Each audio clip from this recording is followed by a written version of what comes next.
बिस्मिल्लाहिर्रहमानिर्रहीम। अस्सलाम वालेकुम। कैसे आप सब लोग? आई होप के सब ठीक होंगे। आज मैं आपके साथ देसी मुर्ग शोरबा की रेसिपी शेयर करूंगी।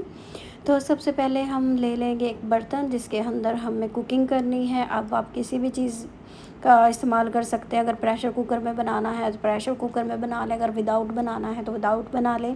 तो यहाँ पे मैंने देसी घी लिया है, उसके अंदर 2 मीडियम साइज़ के प्याज कट करके मैंने डाल दिए हैं।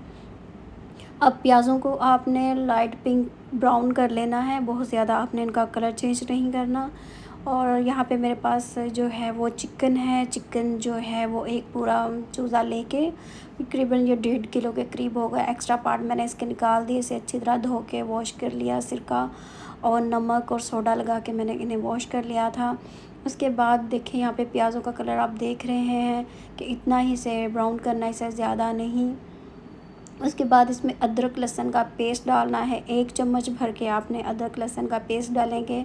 उसके बाद इसमें खड़े मसाले डालेंगे, जिसमें है दालचीनी का पीस है, सफ़ेद ज़ीरा है, मोटी इलायची है और लौंग है और उसके अलावा ये 3-4 मसाले हैं, खड़े मसाले।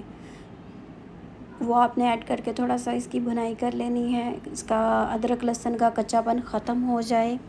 थोड़ा सा पानी भी लगा दें। प्याज जो हैं वो थोड़े सॉफ्ट हो जाएंगे, फिर भुनाई के दरमियान ये घुल जाएंगे।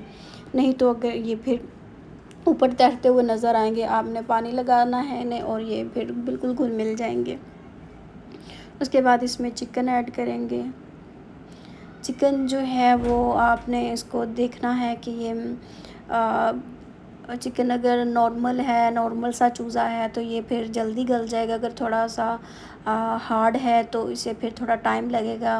प्रेशर कुकर की प्रेशर सीटी लगाएंगे तो वो तकरीबन आपको 20 से 25 मिनट में है, नहीं तो 30 से 35 मिनट भी लग सकते हैं। ये फिर जो हमारे पास चूज़ा होता है ना, उस हिसाब से प्रेशर सीटी लगाई जाती है या गलाया जाता है। वैसे आप गलाना चाहते हैं तो वैसे फिर आप इसे रख दें स्लो आंच पे और देख लीजिएगा कि कितना टाइम लगता है। इसका कोई एग्जैक्ट टाइम नहीं होता, चूज़े के हिसाब से ही है। अगर बिल्कुल नॉर्मल सा है, चूज़ा छोटे साइज़ का है, तो फिर वो 10 मिनट में 12 मिनट में गल जाता है। उसके बाद इसमें डालेंगे कुटी हुई जो हैं वो सब्ज़ मिर्चें, वो डाल दें। अच्छी तरह इसकी फिर मज़ीद आप भुनाई वगैरह कर लें। मैंने सब्ज़ मिर्चें जो हैं वो कूट के ऐड की हैं। असल में इस पे भुनाई इसकी होगी और अच्छी तरह भुनाई करनी है, इसी से ही इसका टेस्ट बनेगा और बहुत लाजवाब और बहुत ही मज़े का बन के ये रेडी होता है। जैसे हम विलेज वगैरह में खाते हैं, जाते हैं, उसी तरह का है। देखिए यहाँ पे अच्छी तरह इसकी भुनाई हो गई थी, पैंदे के साथ लगने लग गया था। फिर मैंने मज़ीद थोड़ा सा पानी और लगा के इसकी भुनाई की। अगर चैनल पे नए हैं तो चैनल को लाइक, सब्सक्राइब, शेयर ज़रूर कीजिएगा। प्यारा सा कमेंट्स करके अपनी कीमती राय का इज़हार भी ज़रूर कीजिएगा। उसके बाद जो है इसमें डालेंगे कुछ मसाले, घर के नॉर्मल मसाले हैं। नमक है हस्बे ज़ौक़, मैं पिंक नमक यूज़ करती हूँ।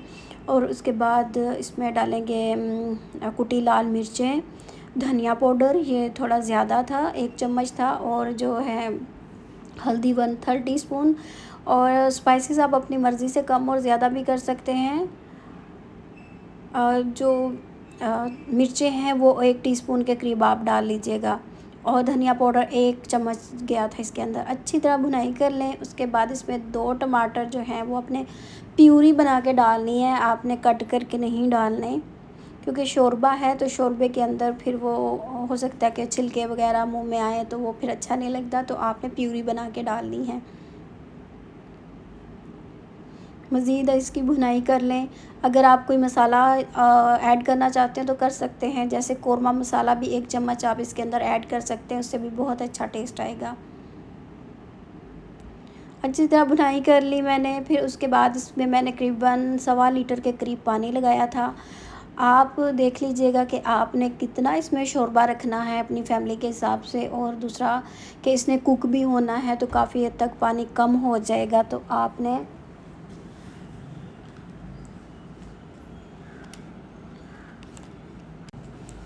उसके बाद 1.5 लीटर के करीब, 1.25 लीटर के करीब पानी लगा दिया और उसको मैंने पकने के लिए रख दिया था।